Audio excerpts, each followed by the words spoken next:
స్తుతి ఆరాధనా ఆరాధనా స్తుతి ఆరాధనా ఆరాధనా స్తుతి ఆరాధనా.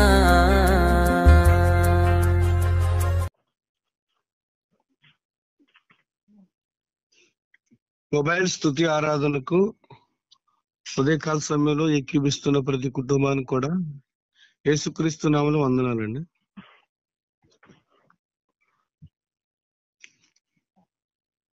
వాక్యం చదువుకొని వాక్య జనంలోకి వెళ్దాము. కీర్తన గ్రంథము 145వ అధ్యాయము 20వ వచనం.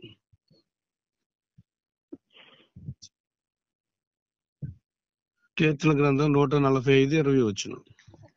యెహోవా తన్ను ప్రేమించు వారందరినీ కాపాడును, అయితే భక్తిహీనులందరినీ ఆయన నాశనము చేయును. చాలమ్మా, చిన్న ప్రార్థన చేసుకుందాం. మహాపరిశుద్ధుడును గొప్ప దేవుడా, మహోన్నతుడా, సర్వాధికారి అయిన దేవా, మీకే వందనాలు, స్తుతులు, స్తోత్రములు. ఉదయకాల సమయంలో ప్రభా నీ సన్నిధిలో గోజాడుటకు మీరు ఇచ్చిన ధన్యతను బట్టి వందనాలు ప్రభా.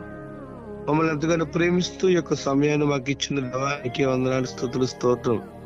ఈ సమయంలో ప్రభా వాక్య జ్ఞానంలోకి వెళ్తుండగా ప్రభా మానవ స్వరం మరుగుపరిచి దైవ స్వరంతో మాట్లాడని మాకు కావలసిన ఆత్మీయ ఆహారాన్ని మీరు మాకు దయచేస్తారని యేసు అతి శ్రేష్టమైన నామంలో ప్రార్థన అడిగి వేడుకొంచున్నాం తండ్రి, ఆమేన్. ప్రియమైన దేవుని బిడ్డలారా, ఈ యొక్క సమయంలో దేవుడు మనల్ని ఆశీర్వదించడానికి ఇష్టపడుతున్నాడు. అయితే ఆయన ఏమంటున్నాడంటే, యెహోవా తను ప్రేమించు వారందరినీ కాపాడను కదండి. నేను స్తోత్రం, హల్లెలూయా. దేవుడట ఎవరైతే ప్రేమిస్తారో వారందరినీ కూడా కాపాడే దేవుడుగా మనకు కనబడుతున్నాడు ఈ దినాన. ఈ యొక్క మాట మనం చూసుకున్నట్లయితే మరి కీర్తనకారుడు దేవుడు సర్వమానవులకు ఉపకారం చేయువాడని కీర్తనకారుడైన దావీదు తెలియజేస్తూ ఈ మాట సెలవిస్తున్నాడు. యేసుప్రభు వారు మరి దేవుడు కాపాడే దేవుడిగా మనకు కనబడుతున్నాడు. అయితే దేవుడు వేటి నుండి మనల్ని కాపాడుతాడు అని ఒక ప్రశ్న వేసుకుంటే, ప్రియమైన ఏమిట్లారా, మరి అనుక్షణము అనుగడియ దేవుడు మనకు కాపాడుతూనే ఉన్నాడు. ఈ యొక్క లోకంలో 3 పాయింట్లు చెప్పి దేవుడి నామాన్ని కనపరుద్దాం. మొట్టమొదటిగా దేవుడైన యేసు ప్రభు వారు మనల్ని కాపాడే మరి వేటి నుండి మనల్ని కాపాడుతాడంటే, ఒక పాయింట్ చూసుకుంటే మనలను ఆపద నుండి కాపాడుతున్నాడు. మన ఆపద నుండి మనం కాపాడుతాడు. కీర్తన గ్రంథం 34వ అధ్యాయం, కీర్తన గ్రంథము 34:19 వచ్చిన చూద్దాం.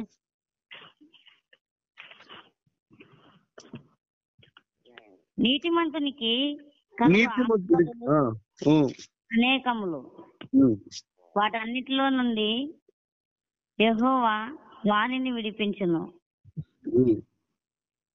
ఆయన వాని ఎముకలన్నిటినీ కాపాడును, వాటిలో ఒకటైనను విరిగిపోదు.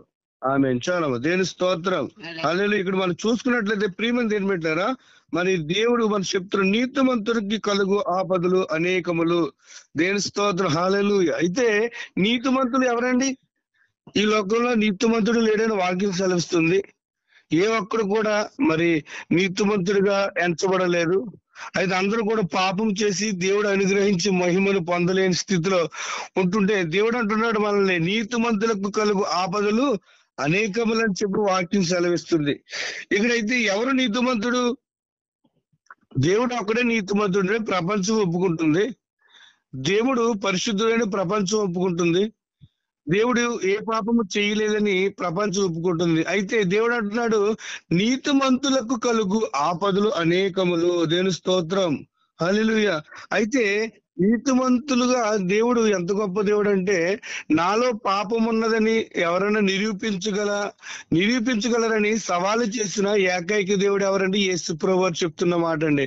నీతిమంతులకు కలుగు ఆపదలు అనేకములు. దేవుని స్తోత్రం. ఈరోజు దేవుడు నీతిమంతుడే. యేసు ప్రభు పరిశుద్ధాత్మ వలన కన్యమరి గర్భమున ధరింపబడి ఏ పాము లేకుండా ఆయన ఎదిగి 33.5 సంవత్సరాలు తన జీవిత కాలంలో 30 సంవత్సరాలు తల్లి చాటున బిడ్డ వల్లే ఆయన ఎదిగి 3.5 సంవత్సరాలు సువార్త ప్రకటించి అనేక మందికి ప్రపంచానికి సువార్త ప్రకటించిన ఏకైక దేవుడు మన యేసు ప్రభు నీతిమంతుడైతే ఆయన కలిగిన బాధలు అనేకములండి కదండి. ఆయన పుస్తకాన్ని నుంచి కూడా బాధలే. ఏంటి ఆ బాధలు అని మనం చూసుకున్నట్లయితే ప్రియమంది ఏమిటారా, మరి నీతిమంతు కలుగు బాధలు అనేకములు. ఆయన యేసు ప్రభు పుట్టగానే మరి ఈ యొక్క క్రిస్మస్ దినాల్లో మనం ఆరాధించుకునే వ్యక్తులు చాలా మంది మనకు కనబడుతుంటారు. యేసుక్రీస్తుని మనం ఆరాధిస్తున్నప్పుడు కొన్ని ఘట్టాలు లేదా కొన్ని పాత్రలు మనకు కనబడుతుంటాయి.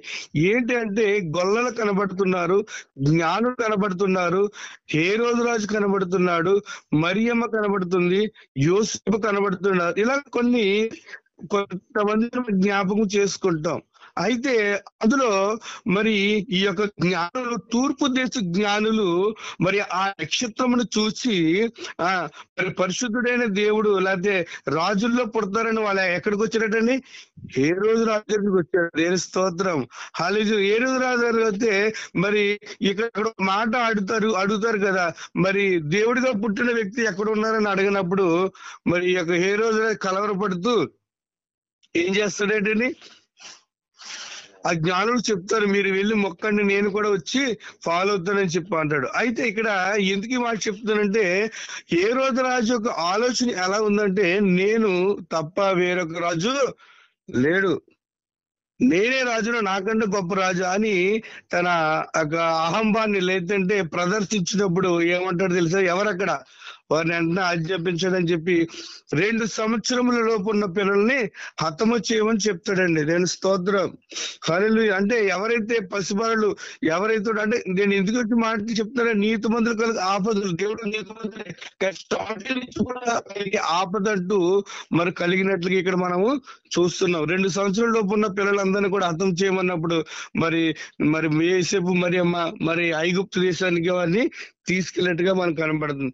అలాగే మనం చూసుకున్నట్టు ప్రియమంది ఏమంటారా, ఈరోజు వాక్యం సెలవిస్తుంది మరి ఎవరు నీతిమంతుడు, ఎవరైతే పాపం చేయరో, ఎవరైతే మరి దేవునికి వాక్యానికి విధేయత కలిగి ఉంటారో, ఎవరైతే దేవుడి సన్నిధిలో మరి ఆత్మీయంగా బలపడుతుంటారో వారు మనం నీతిమంతులుగా ఎంచబడుతుంటారు.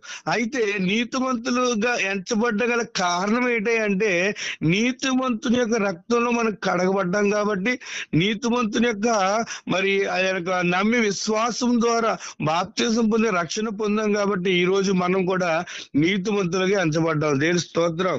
హల్లెలూయా. ఇక్కడ మనం చూసుకున్నట్లయితే దేవుడు వాక్యం సెలవిస్తుంది, ఎవరైతే నీతిమంతులుగా ఉండాలంటే వారికి ఉండవలసిన క్వాలిఫికేషన్ మొత్తం మనం చూసుకుంటే విరిగి నలిగిన మనసు కలిగి ఉన్నవారు నీతిమంతులు అండి. దేవుని స్తోత్రం. చూడండి, ఇదే మాటలో మనకి ఇదే అధ్యాయంలో కనబడుతుంది. 34 కీర్తన గ్రంథంలో, విరిగి నలిగిన హృదయం గల వారికి యెహోవా ఆసన్నుడు, నలిగిన మనసు గల వారిని ఆయన రక్షించును. దేవుని స్తోత్రం. హల్లెలూయా. అంటే రక్షించును, కాపాడును పదాలు కూడా దగ్గరగా మనకు కనబడుతుంటాయి. ఇక్కడ మనం చూసుకున్నట్లయితే ప్రియమంది ఏమిట్లారా, విరిగి నలిగిన హృదయం గల వారికి యెహోవా ఆసన్నుడు, నలిగిన మనసు గల వారిని ఆయన రక్షిస్తాడు కదా. విరిగి నలిగిన మనసు, నేను ఏం కాదు దేవుడు అంటుంటాడు కదా, నేను బలిని అర్పణలు కాదు కానీ విరిగి నలిగిన హృదయాన్ని నేను కోరుకుంటున్నానని దేవుడు సెలవిస్తున్నాడు. అయితే ఇక్కడ మనం చూస్తున్న మాట చూసుకుంటే నీతిమందు కలుగు ఆపదలు అనేకములు. అయితే దేవుడు అంటున్నాడు, వాటన్నిటిలో నుండి యెహోవా వాణిని విడిపించు. దేవుని స్తోత్రం. హల్లెలూయా. అన్నిటి నుంచి కూడా దేవుడు ఏం చేస్తాడంటే మనకు విడిపించే దేవుడుగా మనకు కనబడతాడు, అంటే కాపాడే దేవుడుగా మనకు కనబడుతున్నాడు ఇక్కడ.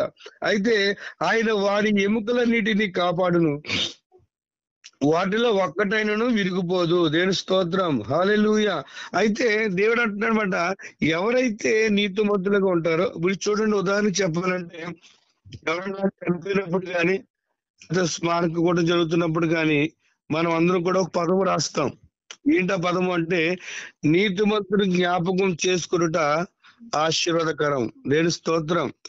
అంటే అయితే నీతిమంతుడు అంటే ఆ వ్యక్తి ఎలాంటి వాడని మనకు తెలిసిపోద్ది కదండి. ఎందుకంటే సమాజంలో ఒక వ్యక్తి మన ఇంటి కుటుంబం పక్కన ఉన్నవారు కానీ క్రైస్తవులు కానీ చాలా మంది మనకు కనబడుతుంటారు.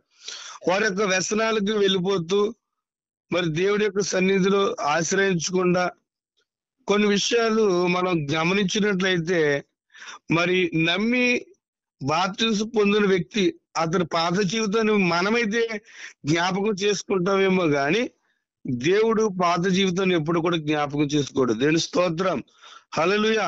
ఇక్కడ మనం చూసుకున్నట్లయితే ప్రియమైన దేవుని బిడ్డలారా, ప్రభు యొక్క సన్నిధిలో నీతిమంతుడికి అర్చపడ్డం అంటే ఈ రోజు ప్రతి ఒక్కరు కూడా యేసు ప్రభు రక్తంలో కడగబడిన ప్రతి ఒక్కరు కూడా నీతిమంతులే. దేవుని స్తోత్రం.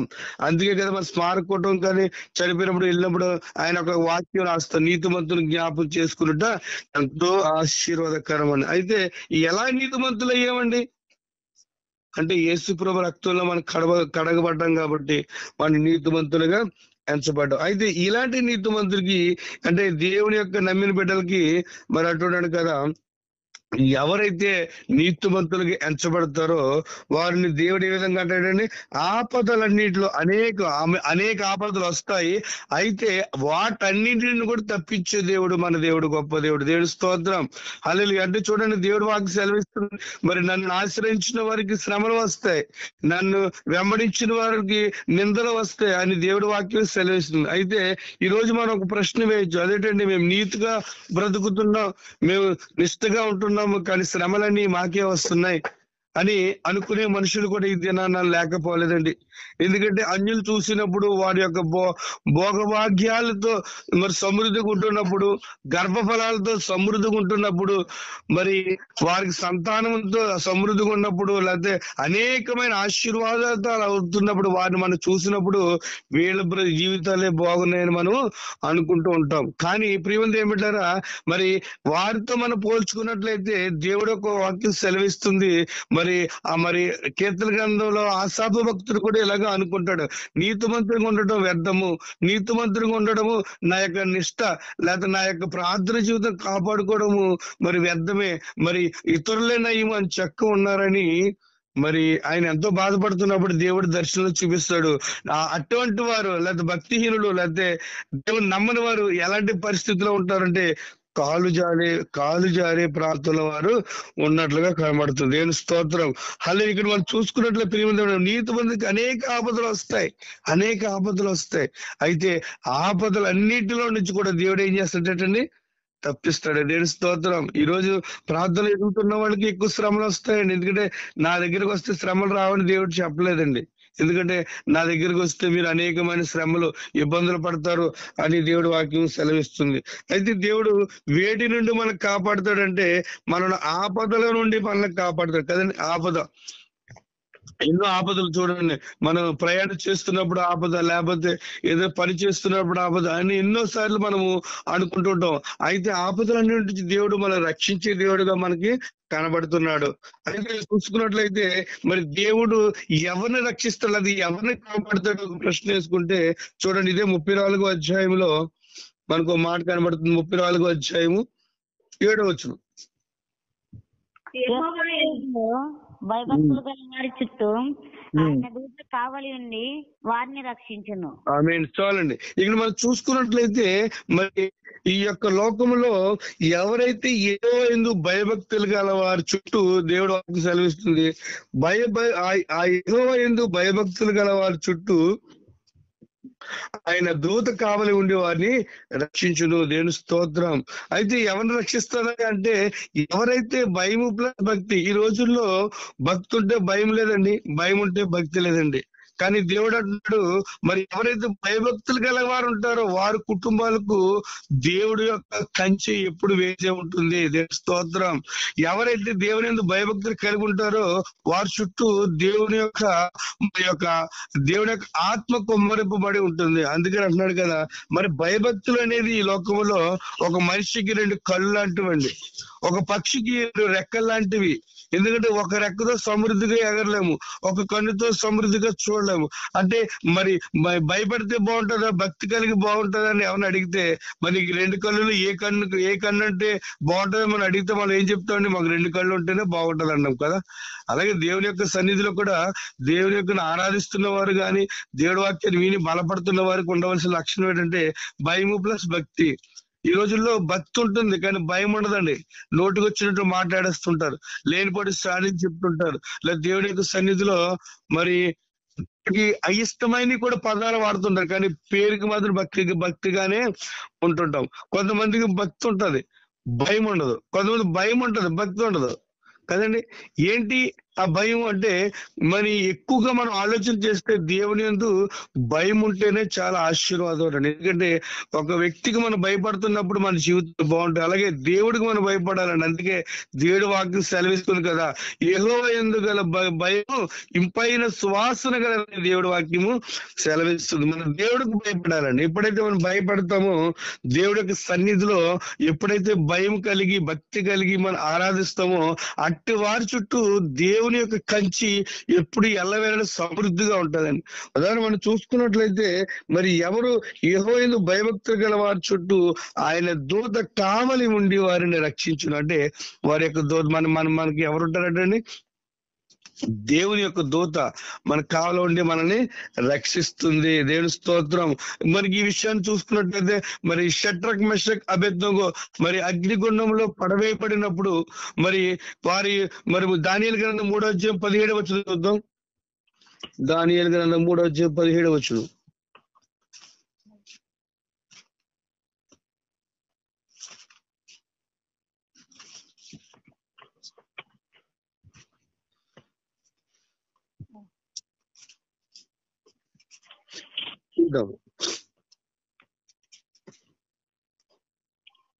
మేము సేవించుచున్న దేవుడు మండుచున్న వేడిమి గల ఈ అగ్నిగుండంలో నుండి మమ్మను తప్పించి రక్షించుటకు సమర్థుడు. మరియు నీ వశమున పడకుండా ఆయన మమ్మను రక్షించును. ఒకవేళ ఆయన రక్షింపకపోయినాను రాజా నీ దేవతలను మేము పూజించనీయము. నీవు నిల్వబెట్టించిన బంగారు ప్రతిమకు నమస్కరించమనియు తెలుసుకొనుము. ఆమేన్. దేవుని స్తోత్రం. ఇక్కడ మనం చూసుకున్నట్లయితే ఇక్కడ విశ్వాసం కనబడుతుంది. దేవుని యొక్క విశ్వాసం ఏ విధంగా కనబడుతుందంటే మరి ఈ యొక్క షడ్రక్ మెషక్ అబేద్నెగోలను మరి చెరలోకి తీసుకురాబడినప్పుడు మనకి కనబడుతున్న అంశాన్ని మనం గట్టిగా మనం ఆలోచన చేస్తే ప్రియమైన దేవుళ్ళారా, వీరు బానిసలుగా ఒక దేశానికి వచ్చారు. వీరి యొక్క ఈ యొక్క దేవుడు ఏ దేవుడిని అయితే కొలుస్తున్నారో ఆ దేవుడి యందు భయము భక్తి కలిగి ఉండి పరాయి ఊర్లో లేదా పరాయి దేశంలో వారు బానిసలుగా ఉంటూ కూడా మరి దేవుడి యొక్క నామాన్ని అవమానపరచకుండా దేవుడి నామాన్ని విశ్వాసంతో వారు ప్రకటించే స్థితిలో ఉన్నట్లుగా కనబడుతుంది. అక్కడ ఆలోచన మనం చేసుకున్నట్లయితే ఈ యొక్క రాజు చేసిన ఏంటంటుందంటే చూడండి, రాజా నీ దేవతలను మేము పూజింపమనియు నీవు నిలవబెట్టించిన బంగారు ప్రతిమకు నమస్కరింపమని తెలుసుకుని. అంటే ఒక ఇష్ట కలిగిన దేవుని యొక్క బిడ్డలుగా ఇక్కడ మనకు కనబడుతున్నారు. అంటే ఈ రోజు చూడండి, ఎవరన్నా ఏదైనా చెప్తున్నా నలుగురితో నారాయణ గోవింద అనే విషయాలు పదాలు వాడుతుంటారు. అంటే నలుగురితో పోనీయండి అంటారు. కానీ ఇక్కడ ఎంత వేరుపరచబడ్డారంటే ఒక పరాయి దేశంలో పరాయి ఊర్లో ఉంటూ ఆ యొక్క ప్రేమకు నమస్కారం పెట్టమంటే మేము పెట్టం, ఎందుకంటే మేము సేవించుచున్న దేవుడు గొప్పవాడు. దేవుని స్తోత్రం. హల్లెలూయా. ఏంటంటే ఏం సంబంధించి మేము సేవించుచున్న దేవుడు మండుచున్న వేడి మిగల ఈ యొక్క అగ్నిగుండం నుండి మమ్మల్ని తప్పించి రక్షించుటకు సమర్థుడైన విశ్వాసం కలిగి ఉన్నారు. దేవుని స్తోత్రం. ఎంత విశ్వాసం అండి కదండి. ఊరిలో ఉంటూ ఆ యొక్క గవర్నమెంట్ చెప్పిన మాట వినకపోతే అందరూ చేస్తున్నారు, వీరు ముగ్గురు మాత్రం చేయలేదండి. చేయకపోతే ఆ రాజు కోపం వచ్చింది. కోపం వచ్చినప్పుడు అగ్నిగుండంలో పడవేస్తారని ముందుగానే ప్రకటించారు.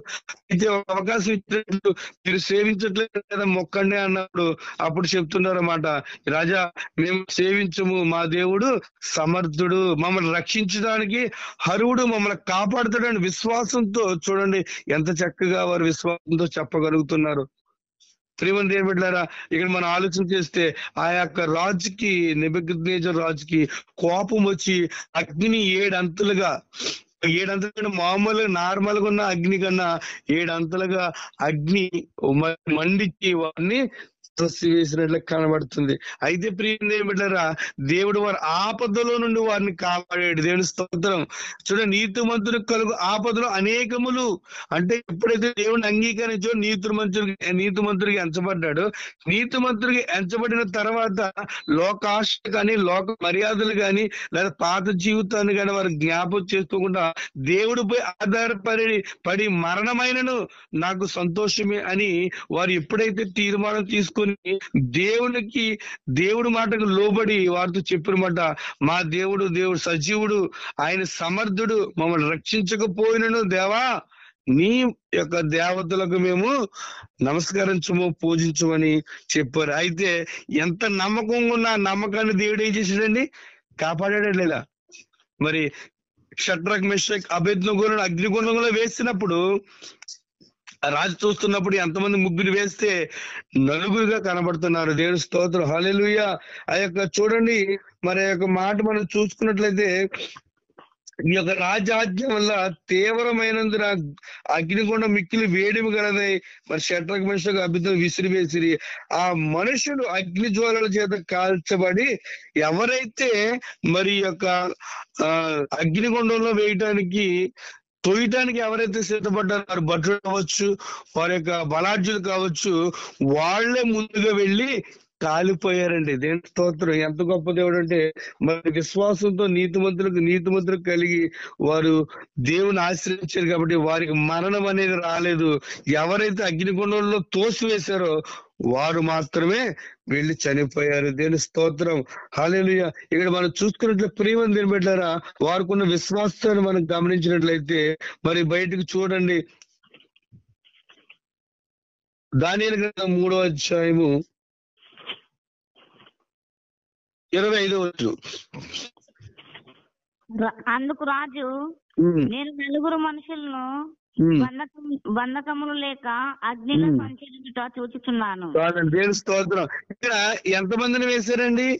3 వేశారు. షడ్రక్ మెషక్ అబేద్నెగోలను మాత్రమే వేశారు.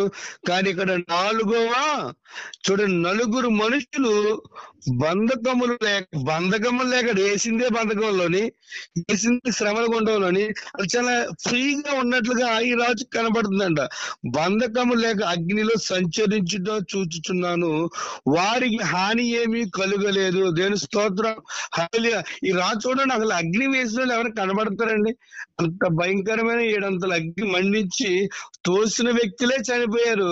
కానీ ఎవరైతే దేవుడి విశ్వాసం ఉంచి నీతిమంతులుగా ఎంచబడి ఆయన మాటలు లోబడ్డారో వారు శ్రమ కలిగింది, శోధన కలిగింది, అగ్నిగుండము ఆహ్లాదగా మారిపోయింది. దేవుని స్తోత్రం, హల్లెలూయా. అంటే దేవుని ఎవరైతే నీతిమంతులుగా ఎంచబడి ఆయన మార్గంలో నడుస్తారో అటు వారి అగ్నిగుండంలో ప్రయాణం చేసినా వారు ఏ విధంగా ఉంటారండి?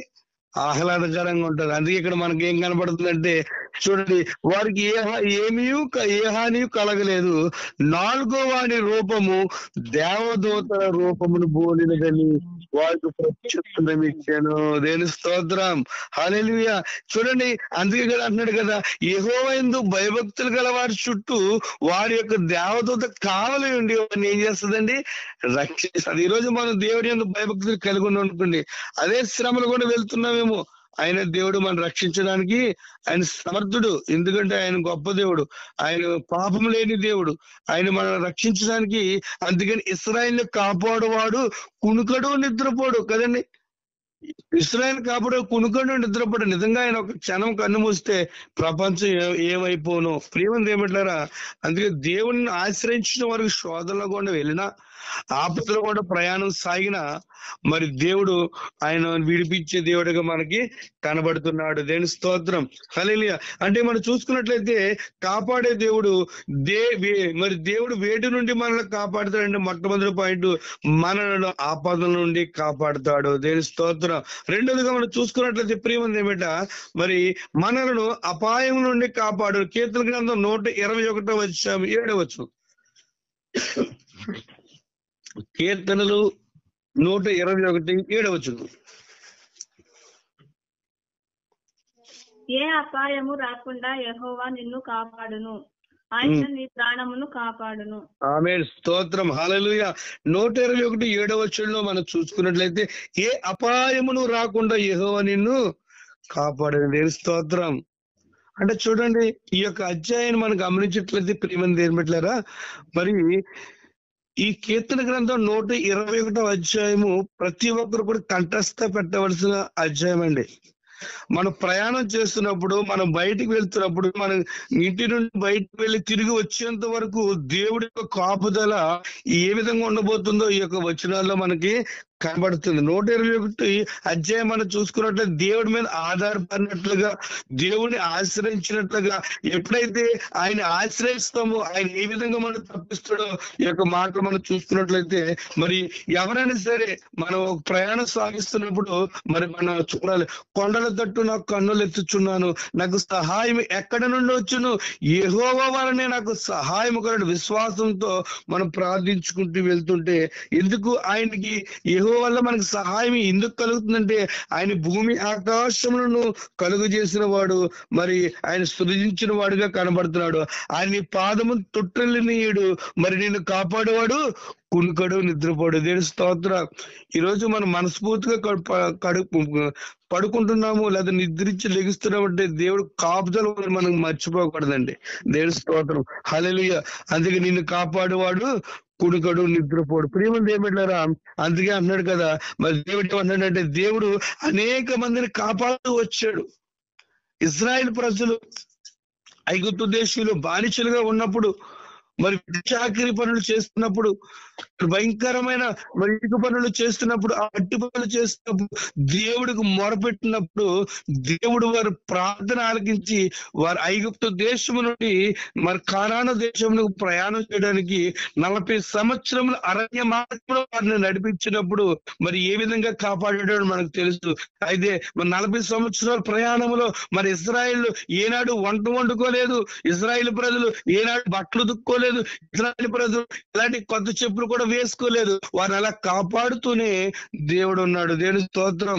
హల్లెలూయా. అందుకనే ఏం అంటున్నాడు, నేను కాపాడేవాడు కునుకడు. ఎందుకంటే మరి ఇశ్రాయేలు 40 సంవత్సరాల అరణ్య మార్గంలో నడిపిస్తున్నప్పుడు ఆయన ఏ విధంగా తోడుగా ఉన్నాడంటే, పగలు మేఘ స్తంభమై దేవుని స్తోత్రం, రాత్రి అగ్ని స్తంభమై దేవుని స్తోత్రం. ఆయన ఆ విధంగా కాపాడుతూ వచ్చాడు. ఎందుకంటే వాళ్ళు ప్రేమించిన బిడ్డలకి ఆపద రాకుండా ఎల్లవేళ కూడా దేవుడు ఏం చేస్తాడంటే కాపాడే దేవుడిగా మనకు కనబడుతున్నాడు. ఇక్కడ మనం ఆలోచన చేసుకున్నట్టు ప్రియమంది ఏం బిడ్డలారా, ఏ అపాయము రాకుండా యెహోవా నిన్ను కాపాడును. దేవుని స్తోత్రం. అంటే ఈ రోజు మన అపాయగుండంలో మన ప్రయాణం సాగుతున్నా సరే దేవుడు ఆయన కంచి వేసి ఏ కీడు రాకుండా సహాయం చేస్తాడు. ఏ అపాయము నా గుడారము సమీపించనీయక, ఏ అపాయము నా గుడారము సమీపించనీయక, నా మార్గములన్నిటిలో నీవే ఆశ్రయమైనందున, నా మార్గములన్నిటిలో నీవే ఆశ్రయమైనందున, కృపామయుడా నీలోన, కృపామయుడా నీలోన నివసింపజేసినందున,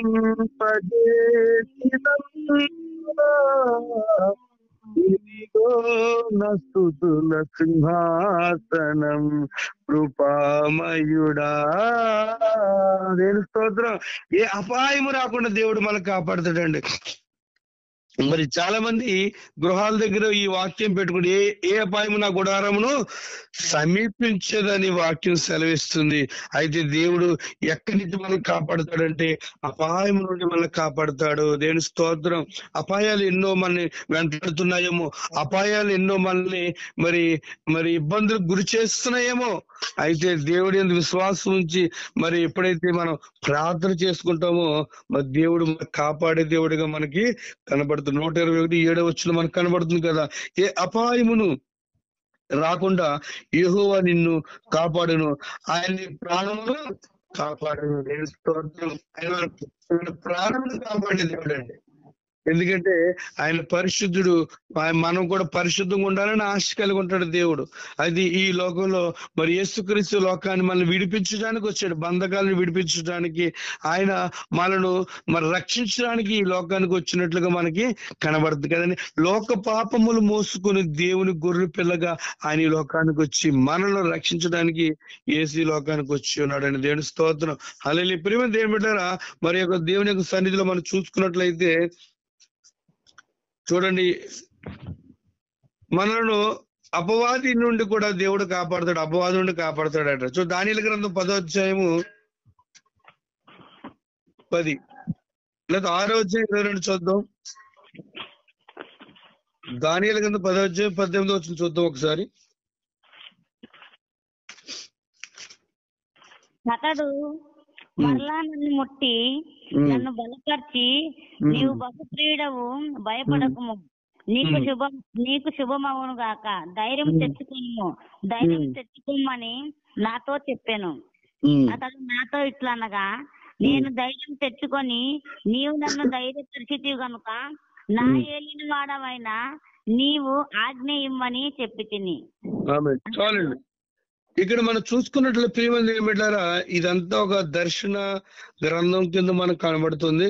ఇందులో మనకి ఈ యొక్క దర్శనాన్ని బట్టి, లేకపోతే మరి నేను ఒంటరినై ఈ గొప్ప దర్శనమును చూచి తిని, 8వ వచనం, నేను ఒంటరినై ఈ గొప్ప దర్శనమును చూచినందున నాలో బలమేమీ లేకపోయిను, నా సొగసు వికారమాయను, బలము నా యందు నిలవలేదు. దేని స్తోత్రం. ఈ యొక్క దర్శనం చూసిన బలహీనంగా ఉన్నప్పుడు మరి దేవుడు బలపరిచే దేవుడిగా మనకు కనబడుతున్నాడు. నేను అతని మాటలు వింటిని, అతని మాటలు విని నేను నేలను సాష్టాంగపడి గాఢ నిద్ర పొందినవాడనైతే. ఇదంతా మనం చదువుకున్నట్లయితే ప్రియమైన ఏమిటారా, అపవాది నుండి అదే శోధనకు అపవాదం రప్పిస్తున్నప్పుడు కొంత బలహీనత రప్పిస్తాడు. విశ్వాసం ఏముందండి, మరి మీరు చేస్తున్న భక్తి ఏమైపోయింది అని చూడండి.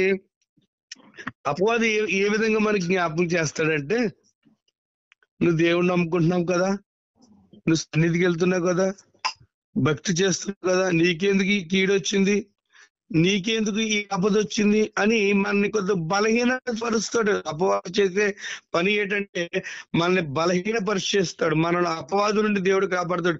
ఏ విధంగా కాపాడుతాడంటే, ప్రియమంది ఏమంటారా, ఈరోజు అనుకోకుండా ఒక ప్రయాణం చేస్తున్నప్పుడు మనకు అనుకోకుండా ఏమైనా యాక్సిడెంట్ అయ్యి చిన్న దెబ్బలు తగిలినప్పుడు మరి ఇరుగు పొరుగు వారు చెప్పే మాట్లాడండి, మీరు దేవుడు నమ్ముకున్నారు కదా, ప్రార్థన చేసుకునే కదా వెళ్ళారు, అయినా మీకు ఏంటి, మీ దేవుడు కాపాడలేదా అని ఒక ప్రశ్న అయితే మనం ఏ విధంగా ఆన్సర్ చేయగలం? ఎవరికైనా ఐడియా ఉందండి అసలు ఏ విధంగా మనం చెప్పగలుగుతాం? ప్రియమంది ఏమంటారా, నిజంగా అదే శోధన, అదే ప్రమాదం నాకు వచ్చినప్పుడు నేను అంటున్న మాట ఏంటి తెలుసా, నా దేవుడికి నేను ప్రార్థన చేసుకున్నాను కాబట్టి నన్ను తప్పించాడు. దేవుడి స్తోత్రం.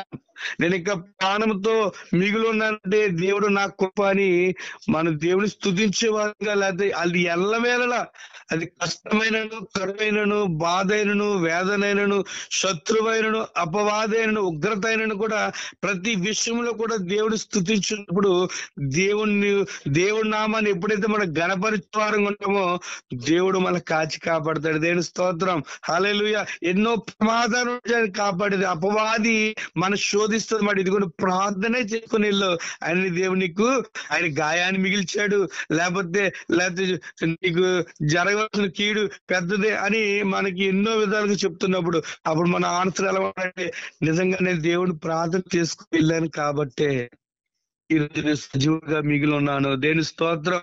ఆ యొక్క విశ్వాసంలో కొనసాగాలండి. ఎందుకు ప్రియమైన బ్రతుకున్నా ఉంటది కేవలం దేవుని కృప. ఒక ధనవంతుడు రోడ్డు మీద వెళ్తున్నాడట. వెళ్తున్నప్పుడు ఒక పేదవాడిని చూశాడట. ఈ ధనవంతుడు చెప్తున్న మాట ఏంటి తెలుసండి? దేవుని స్తోత్రం అన్నాడు. అదేంటి, ఎందుకు ధనవంతుడై ఉండి ఎందుకు దేవుని స్తోత్రం చెప్తున్నాడు అని ప్రశ్న వేస్తే అంటున్నాడంట ధనవంతుడు, ప్రభువా నేను వాడికి లాగా పేదవాడిగా లేను ప్రభువా, అందుకే దేవుని స్తోత్రం అన్నాడంట. ఆ పేదవాడు ఒక పేదవాడు అలా రోడ్డు మీద వెళ్తూ ఉండగా ఒక ముష్టివాడిని చూశాడట. ముష్టివాడిని చూసి పేదవాడు చెప్తున్న మాట ఏంటి తెలుసా? దేవుని స్తోత్రం. అదేంటి, ఎందుకు దేవుని స్తోత్రం చెప్తున్నా ఒక ప్రశ్న వేసుకుంటే, ప్రభువా నేను అలా ముష్టివాడిగా నన్ను ఉంచలేదు ప్రభువా, పేదవాడిగా నన్ను ఉంచు, నీకే వందనాలని మరి దేవుడు స్తుతించాడంట. ఆ ముష్టివాడు అలా వెళ్తున్నప్పుడు అంబులెన్స్ లో ఒక వ్యక్తి గాయాలతో హాస్పిటల్కి వెళ్తున్నప్పుడు ఈ ముష్టివాడు చూసన్నాడంట దేవుని స్తోత్రం అని. ఏంటి, ముష్టివాడై ఉండి ఎందుకు దేవుని స్తోత్రం చెప్తున్నాడండి అంటే, ప్రభు అంటున్నాడంట, ఇదిగో అతని వల్లే నేను గాయాలతో లేను ప్రభు అని దేవుని స్తుతిస్తున్నాడంట. ఆ గాయాలతో ఉన్న వ్యక్తి హాస్పిటల్కి వెళ్తుంటే హాస్పిటల్ నుంచి ఒక మరణం పొందిన వ్యక్తి, చనిపోయిన వ్యక్తి తీసుకొస్తుంటప్పుడు అంబులెన్స్ లో ఉన్న వ్యక్తి చెప్తున్నమాట దేవుని స్తోత్రం, హల్లెలూయా. ఎందుకు దేవుని స్తోత్రం చెప్తున్నాడంటే, గాయాలతో ఉన్న వ్యక్తి ఎందుకు స్తోత్రం చెప్తున్నాడు, మరి యాక్సిడెంట్ అయిన వ్యక్తి ఎందుకు స్తోత్రం చెప్తున్నాడు, లేదా ఆ యాక్సిడెంట్ అయిన వ్యక్తి ఏ విధంగా ఆ మాట పలకగలుగుతున్నాడు మనం ఆలోచన చేస్తే ఆ వ్యక్తి యొక్క ఆలోచన ఏంటో తెలుసండి. అయ్యా నేను ఇక దెబ్బలతోనన్నా ఉన్నాను కానీ అతను మరణం పొంది ఉన్నాడు, ప్రాణమే అతనికి లేదు. దేని స్తోత్రం. అంటే ఈ రోజు బ్రతుకున్న ప్రతి ఒక్కరం కూడా ఎలాంటి స్థితిలో ఉన్నా సరే, ఎలాంటి ప్రయాణం కూడా సాగుతున్నా సరే, ఆయన మీద విశ్వాసంతో మన దేవుడి కృతజ్ఞత స్తుతి చెల్లించబద్దులమై ఉన్నాము. దేవుని స్తోత్రం, హల్లెలూయా. ప్రియమైన ఏమిటారా, ఎప్పుడైతే మనం ఆ విధంగా ఉంటామో దేవుడు మనల్ని తప్పించడానికి ఇష్టపడుతుంటాడు, ఆయన తప్పించడానికి ఇష్టపడుతూ ఉంటాడు. ప్రియమైన మరి ప్రభు సన్నిధిలో ఉంటున్న మనం ఆయన తప్పించే దేవుడిగా మనకు కనబడుతున్నాడు. చూడండి, మొదటి పేతురు పత్రిక 5:8 5:8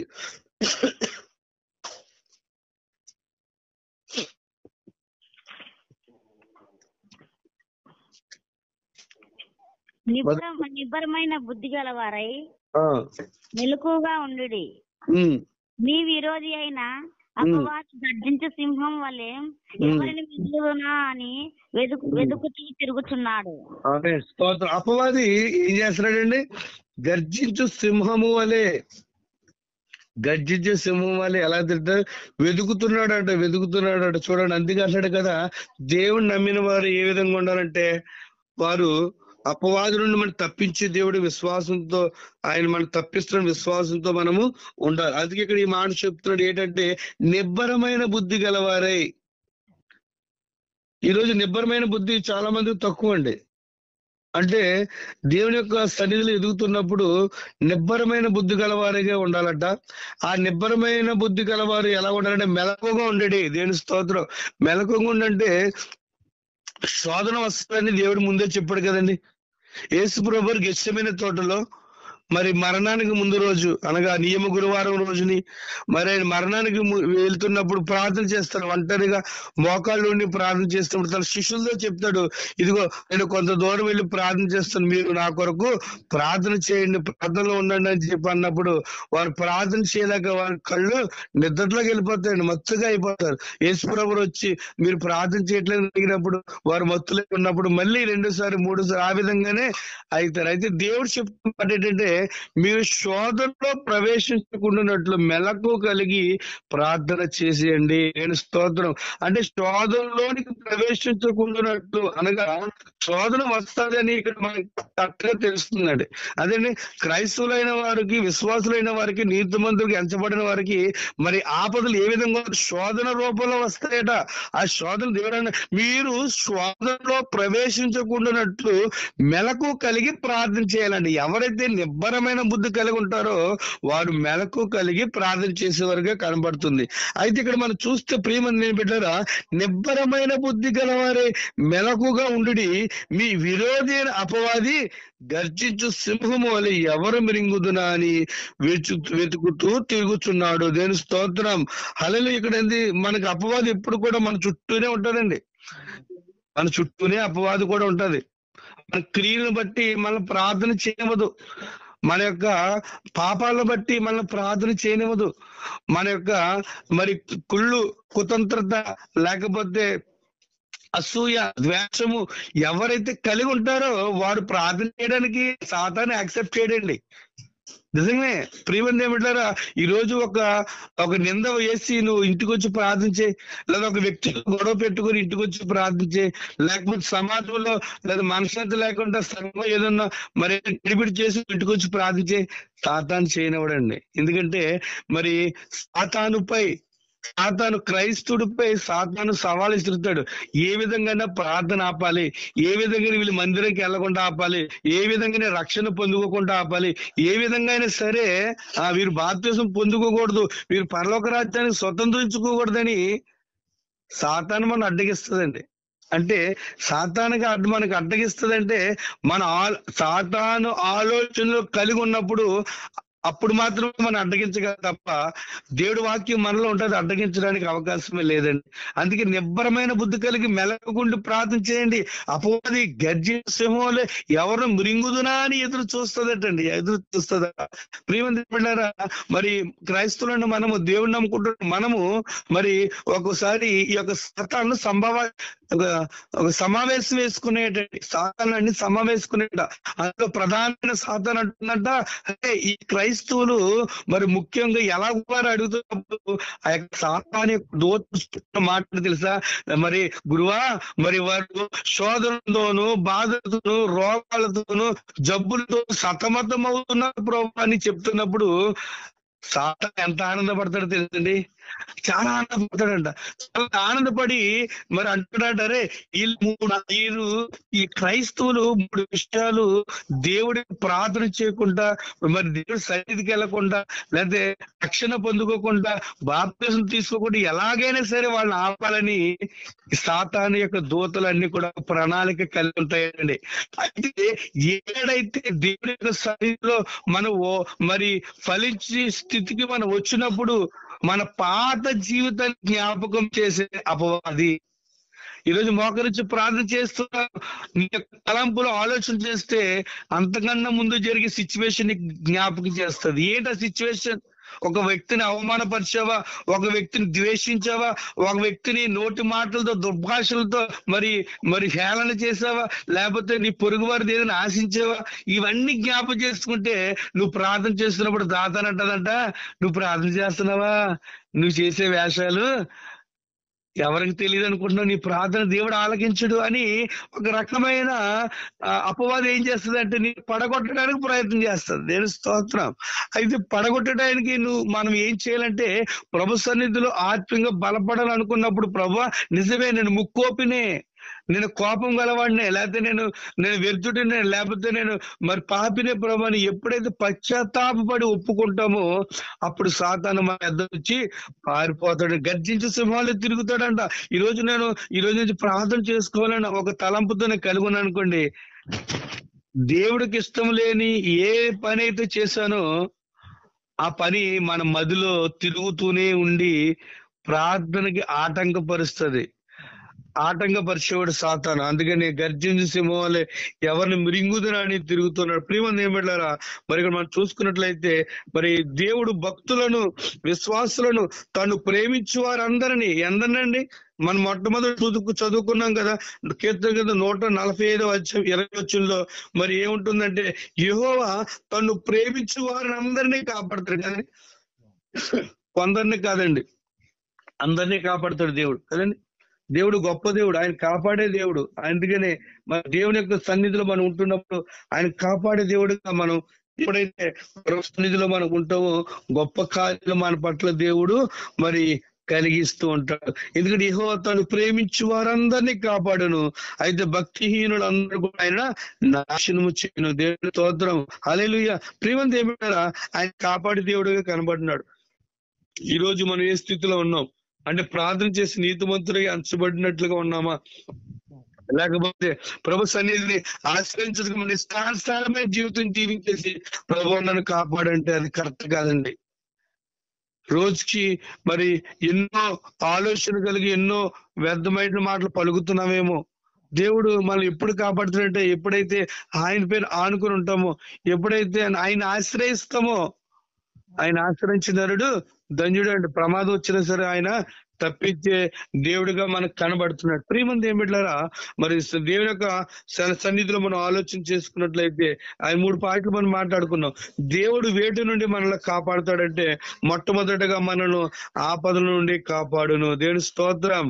అలాగే రెండోదిగా మనం చూసుకున్నట్లయితే దేవుడు మనలను అపాయము నుండి కాపాడును, దేవుని స్తోత్రం. 3 మనం చూసుకున్నట్లయితే ప్రియమంది మనలను అపవాదు నుండి కాపాడును, దేవుని స్తోత్రం. అంటే దేవుడు కాపాడే స్థితిలో మనం వచ్చాడు. అయితే మన యొక్క దేవుడి పట్ల మనం ఏ విధంగా కలిగి ఉన్నాం. షడ్రక్ మెషక్ అబేద్నెగోలు పరాయి దేశంలో ఉంటూ కూడా దేవుని ఆశ్రయించారు కాబట్టి మరి ఆశ్రయించినడు ధన్యుడు, మరణం నుండి తప్పించాడు. మరి ఆ దేశానికి దేవుడు గొప్పవాడని ప్రకటింపబడింది, దేవుని స్తోత్రం. హల్లెలూయా.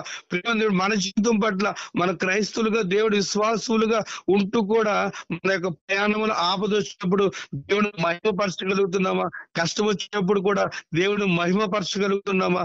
నేను నా భక్తి జీవితం గొప్పది అని ఎప్పుడు అనుకోకూడదండి. ఎందుకంటే అతిశయించేవాడు ఎప్పుడు కూడా దేవుని యందు మాత్రమే అతిశయించాలి.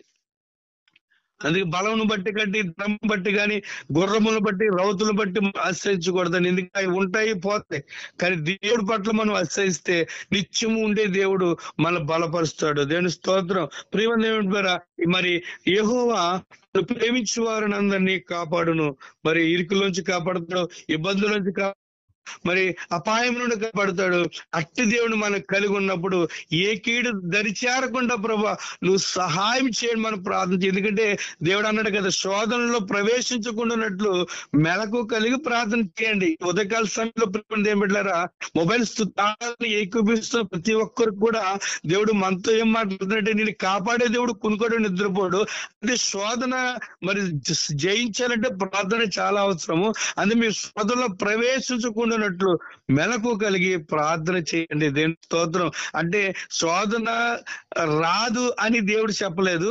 అయితే శోధన రాకుండా ఒక దేవుడు మనకి ఇచ్చింది ఒక దాన్ని ఏమంటారండి, ఒక ఆజ్ఞ, లేకపోతే ఒక ఉపకారం, లేకపోతే ఏంటంటే ప్రార్థన ప్రార్థన ప్రార్థన. శోధనలో ప్రవేశించకుండా మెలకు కలిగి ప్రార్థన చేయండి. అంటే శోధన వస్తుంది, ఈ ప్రార్థన ఏం చేస్తుందండి, మనకి ఆపుతుంది, దేవుని స్తోత్రం. హల్లెలూయా.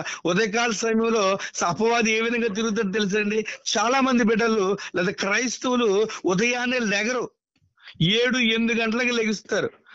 అప్పటికే సాతానుగాడు ఆ యొక్క ఇంటిలోకి చొరబెట్టుకుని లోపలికి వస్తాడు. 8 గంటలకు చేసే ప్రార్థన ఆల్రెడీ దేవుడు కంచి వేద్దామనే టయానికి సాతాను ఆవరించి ఉంటాడు.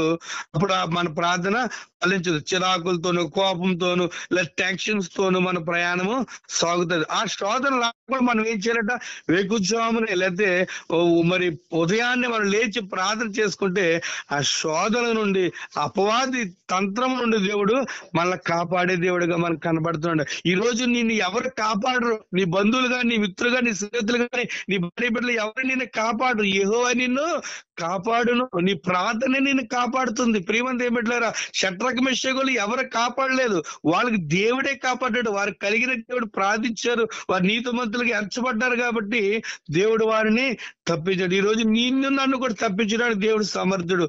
మన ప్రార్థన జీవితం ఎలాగుంది, మరి మనం ఆపద నుండి తప్పించే వారంగా మనం ఉన్నామా, లేదా కీడు నుంచి తప్పించే వారంగా మనం ఉన్నామా? ఒక ప్రశ్న వేసుకుంటే మన ప్రార్థన జీవితం వెళ్తున్నప్పుడు మరి భక్తులు అంటారు కదా, శ్రమ అయినా ఖడ్గమైన శోధన అయినా కూడా యెహోవాను కలిగి ఉంటే ఇవేమి నాకు శ్రమలే కాదన్నాడు. నేను స్తోత్రం. ప్రేమ అట్టి స్థితిలో మనం ఉండాలంటే దేవుడి సన్నిధిలో ప్రభా తను ప్రేమించు వారన్నే కాపాడుతున్నావు ప్రభా, నిన్ను ప్రేమించే బిడ్డగా నేను ఉన్నాను, నన్ను కూడా కాపాడు ప్రభా. దేవుడు మనందరికీ దయచేయును గాక. ఆమేన్. పరిశుద్ధుడు మహోన్నతుడా సర్వాధికారి అయిన దేవ మీకే వందనాలు. ఉదయకాల సమయంలో మొబైల్ స్తుతి ఆరాధన ద్వారా మీరు మాతో మాట్లాడే దాన్ని బట్టి వందనాలు. ఇశ్రాయేలు కాపవాడు కుక్కడు నిద్రపోడని, యెహోవాను ఆశ్రయించిన అందరూ కూడా దేవుడు కాపాడని మాతో మాట్లాడిన దేవానికి వందనాలు. ఉదయకాల సమయం నుండి మా ప్రయాణంలో క్షేమం దయచండి, ఆ రాకపోకల్లో మీరు తోడుగా ఉండండి. ఇది మొదటి నిరంతరం యెహోవా నిన్ను కాపాడిన వాగ్దానం మా పట్ల, మా యొక్క మొబైల్ స్తుతి ఆరాధన ఎక్కువిస్తున్న వారి పట్ల మీరు సహాయం చేయండి ప్రభా. ఎందుకంటే ప్రభా మా యొక్క ప్రయాణాలు రోజుకి ఎన్నో ప్రయాణాలు చేస్తూ ఉంటాం, ఎన్నో దిక్కునికి వెళ్తుంటాము, ఉద్యోగాలకి ఏమి, వ్యాపారాలకి ఏమి, నన్ను అనేక పని భారతం వెళ్తున్నప్పుడు మమ్మల్ని కాపాడడానికి కూడా ఉన్నామని విశ్వాసం ఈరోజు మాకు అందరికీ దయచేసినందుకు వందనాలు. కూడొచ్చిన ప్రతి బిడ్డను దీవించండి, ఆశీర్వదించండి. ఉదయకాల సమయంలో ప్రభా ఎంతో ప్రయాస కలిగి ఇద్దరిని విడిచిపెట్టి నన్ను మొబైల్ స్తుతి ఆరాధనలో ఏకీభిస్తున్న ప్రతి కుటుంబం మీ అంత ఉంచి ఏకిడి దర్శకుండా సహాయం చేసి ఈ సన్నిధి మాకు అందరికి దయచండి. ఏకినాన్న యొక్క కార్యక్రమం ప్రారంభ చేస్తున్న తమ్ముడు కూడా మీరు జ్ఞాపకం చేసుకుని మీ సన్నిధిలో మీ ఆశీర్వాదంతో మమ్మల్ని అందరూ నింపుతారని యేసయ్య అది శ్రేష్టమైన నామంలో ప్రార్థన అడిగి వేడుకుంటున్నాం తండ్రి, ఆమేన్. మన తండ్రి అయిన దేవుని నుండి, మన ప్రభువైన యేసుక్రీస్తు నుండి పరిశుద్ధాత్మ సహవాసం ఇప్పుడు ఎల్లప్పుడు సదా మనందరికీ తోడై ఉండను గాక. ఆమేన్, ఆమేన్, ఆమేన్.